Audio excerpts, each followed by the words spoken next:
Cette vidéo a été réalisée dans le cadre du programme AGRO, opération d'animation et d'acquisition de références techniques sur la couverture végétale des sols sur le bassin Adour-Garonne. Cette démarche a été initiée par des associations d'agriculteurs, de conservation de sols, mais aussi des associations d'agriculteurs autour de l'agroforesterie, telles que l'association Cultivons une terre vivante dans le Lot-et-Garonne. Dans ce cadre, un réseau de fermes de référence a été constitué et un suivi de parcelles a été mis en place afin d'évaluer les performances de ces pratiques agroécologiques. Nous vous présentons ici l'ensemble des mesures qui sont faites sur une parcelle chez un agriculteur en Lot-et-Garonne. Voilà, tout simplement, la chambre hermétique elle a été mise il y a une demi-heure. Donc cette chambre elle permet de récolter le CO2 qui s'est dégagé de la respiration. La respiration qui est faite par les micro-organismes du sol. Donc au bout d'une demi-heure, je viens avec la seringue, un tube dragueur qui est composé des cristaux d'amine qui vont réagir avec le CO2. Donc tout simplement, je fais une connexion d'un côté avec le tube, un tuyau et une aiguille à l'autre extrémité. Donc forcément il y a un sens pour mettre ce fameux tube. Et de l'autre côté je viens connecter le tuyau qui est relié à la seringue.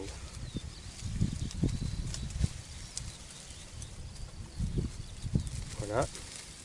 Avec l'aiguille je perce les capuchons hermétiques, c'est des capuchons de flacons de vaccin. Et maintenant avec la seringue je fais le vide pour récolter l'air qu'il y a dans la chambre, c'est-à-dire entre le sol et la partie supérieure du cylindre. Donc cette technique, il faut savoir qu'il y a deux échelles de lecture sur le tube. Soit la première échelle c'est n égale 1, c'est-à-dire je fais une aspiration à 140 ml et je lis directement le résultat. Soit je fais 5 aspirations et je lis avec une autre échelle le résultat. Donc là, j'arrive à 140 ml. Si je regarde l'échelle qui est n égale 1, je n'ai pas de coloration violette. Donc il faut que je continue à faire 5 aspirations de 140 ml et je lirai le résultat sur n égale 5 sur le tube. Voilà, mais avant, je mets une autre aiguille de l'autre côté pour pouvoir faire un flux d'air. Sinon je ne peux pas finir d'aspirer mes 5 fois 140 ml. Ensuite le tube il me donne une valeur brute que je vais lire là quand j'aurai fini. Cette valeur brute je la rentre dans un fichier Excel qui prend en compte ensuite le pourcentage d'humidité du sol, sa densité apparente et la température qu'il y a dans les premiers centimètres de sol.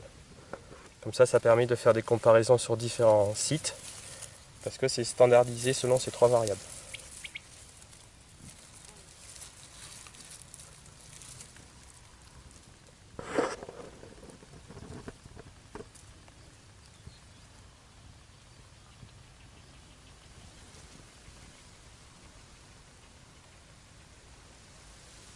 Voilà, j'ai fait mes 5 fois mes 140 ml.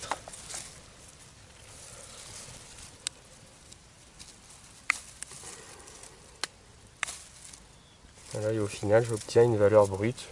Là, à vue d'œil, d'ici, j'ai un peu plus de 0,2.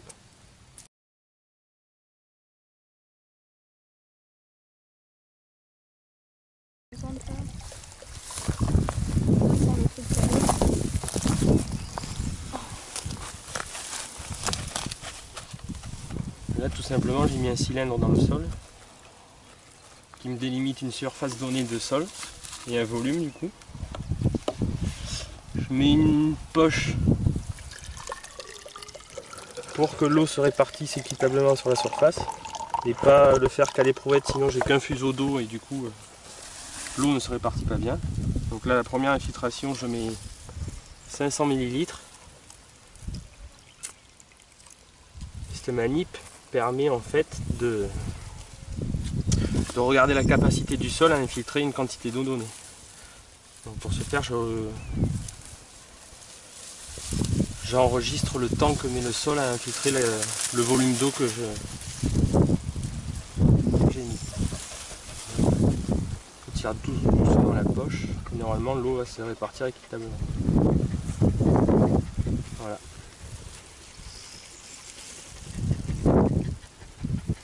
Et donc là, ça fait 7 secondes. Ça, c'est la première infiltration.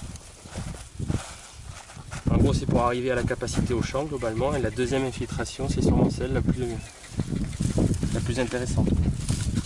C'est-à-dire qu'une fois que le sol est arrivé à la capacité au champ, on va encore regarder sa capacité à emmagasiner de l'eau. Et du moins en infiltrer.